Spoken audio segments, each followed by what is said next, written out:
안녕하십니까. 김하나 뉴스 톡톡 김하나입니다. 오늘 제가 소개해드릴 기사는요. 한겨레 김민아, 임재우 기자님 기사고요. 기사 제목, 윤 대통령 대법원 판결을 걸림돌 취급, 일본에 또 숙이기라는 제목의 기사입니다. 기사 소개해드릴게요.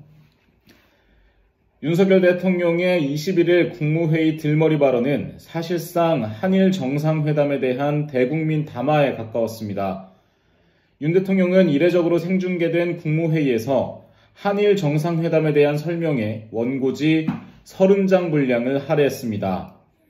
굴욕회담이라는 거센 비판을 의식해 여론전에 직접 나선 것이었지만 일본의 거듭 양보를 언급하고 국내 갈라치기 논리를 펴며 국민 눈높이와 동떨어진 인식을 노출했다는 평가가 나옵니다.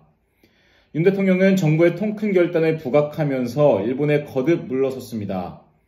그는 선제적으로 일본에 대한 화이트리스트 복원을 위해 필요한 법적 절차에 착수하겠다고 말했습니다.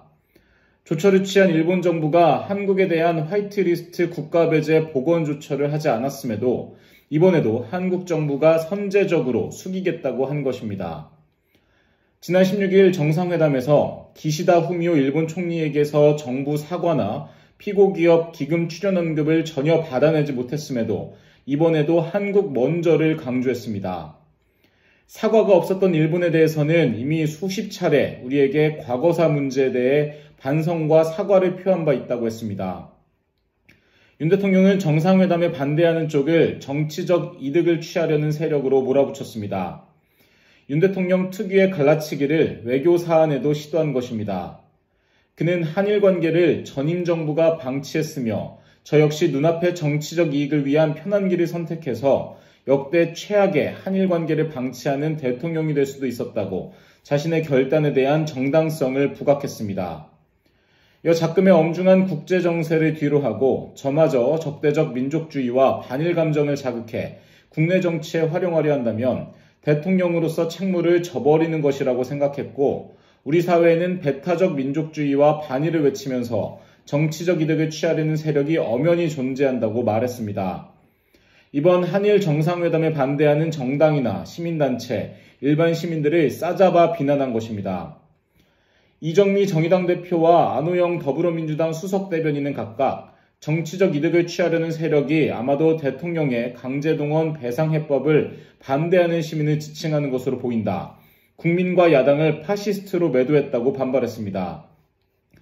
윤 대통령이 한국이 선제적으로 걸림돌을 제거해 간다면 분명 일본도 호응해 올 것이라며 애둘러 한국 대법원 판결 등을 걸림돌이라고 겨냥한 부분도 논란이 될 가능성이 높습니다. 윤 대통령은 북핵과 미사일 위협과 한미일 안보 협력을 부각하며 부실한 회담을 포장하려는 모습도 보였습니다. 그는 한일 군사정보 보호협정 복원을 언급하며 불확실성을 이번에 확실하게 제거함으로써 한미일, 한일 군사정보협력을 강화하는 발판을 마련했다고 말했습니다.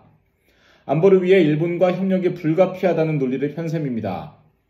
대통령실은 4월 한미 정상회담과 5월 주요 7개국 정상회의 등을 통해 안보를 전면에 부각할 태세입니다. 윤 대통령은 과거 중국 공산당 사례를 들어 정부의 통큰 양보를 설명하는 과정에서 저우은라이 총리가 1972년 중일 국교 정상화 성명에서 일본에 대한 전쟁 배상 요구를 포기한다고 한 말을 부각했습니다. 그러나 한 외교 소식통은 한겨레에 당시 저우 총리는 일본과 국교 정상화를 준비하면서 전쟁 배상금을 포기하는 대신 일본에 반드시 대만과 단교해야 한다는 조건을 제시했다고 말했습니다. 윤 대통령은 한일 양국 정부의 말이 엇갈리는 독도 영유권 문제와 위안부 합의, 후쿠시마 수산물 수입 문제 등이 정상회담에서 논의됐는지에 관해서는 구체적인 설명을 하지 않았습니다. 전문가들은 윤 대통령의 발언이 기대에 미치지 못했다고 평가했습니다. 김창록 경북대 법학전문대학원 교수는 윤 대통령의 이날 발언은 식민지배와 강제동원의 불법성을 부정해온 일본 쪽의 일방적 주장을 그대로 수용하는 것이라고 밝혔습니다. 양기호 성공회대 교수는 외교정책도 국내 지지 기반이 있어야 지속 가능성이 생긴다며 우리만 통큰 양보를 한다고 문제가 풀리지 않는다.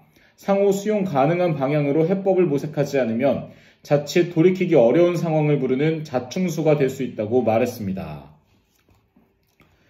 어제 저는 이 대국민 담화를 이제 보지는 못했고 기사로만 접했는데 뭐 한겨레 것도 보고 이제 다양한 기사를 이제 제가 봤는데 진짜로 물론 인간 사회에서는 양보가 미덕이죠. 양보를 하고 상대 그 얻어내. 근데 국제 사회에서는 제가 봤을 때 저는 약간 현실주의, 뭐 구성주의적인 시각에서 좀 더 현실주의에 가깝다 라는 견해를 가지고 있는데 안 되죠. 우리가 양보한다고 하면 일본이 그걸 받아줄까? 양보라고 생각을 할까요? 그리고 왜 우리가 피해자인데 왜 피해자가 수그리고 들어가야 되냐? 이 생각도 들고 지금 갈라치기를 하는 것은 윤 대통령이라고 저는 생각을 합니다. 그러니까 이제 그 갈라치기를 해서 이렇게 갈등을 조장하는 거 이게 대통령이 할 일은 아니라고 저는 생각을 해요. 대통령은 화합과 소통을 위해서 해야지 이게 계속해서 갈라치기를 하려는 것은 뭐 정당이라면 할 수 있지만 대통령은 이러면 안 되지. 물론 한일 관계가 악화되고 한일 관계가 좋아지면 당연히 우리나라 국익에도 도움이 되는 건 맞는데 이런 방식으로 일본에게 다 퍼주고 오히려 일본과 친하고 우리 국민의 등을 돌려버리는 이런 짓을 하면 안 되죠. 제가 이걸 비판한다고 해서 제가 뭐 정치적 이득을 취할 게 있습니까? 이거는 애국적인 마인드가 전혀 어긋나 버린 거죠. 거기다가 우리나라 대법원의 판결을 걸림돌이다. 이거는 제가 봤을 때 딱 100년 전, 100년 좀 더 됐죠. 한 110년, 120년 전 친일파들이 했던 말하고 똑같은 말 같아요.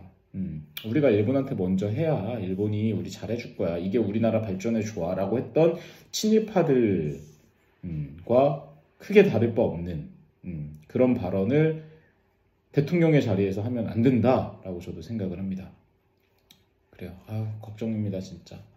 일본과의 관계가 좋아지는 건 사실 저 일본 좋아해요. 일본 여행도 좋아하고 일본의 문화도 좋아하고 근데 역사는 아니죠. 그 부분은 이런 식으로 접근을 하면 안 된다고 저는 생각을 합니다. 그래요. 지금까지 김하나였습니다.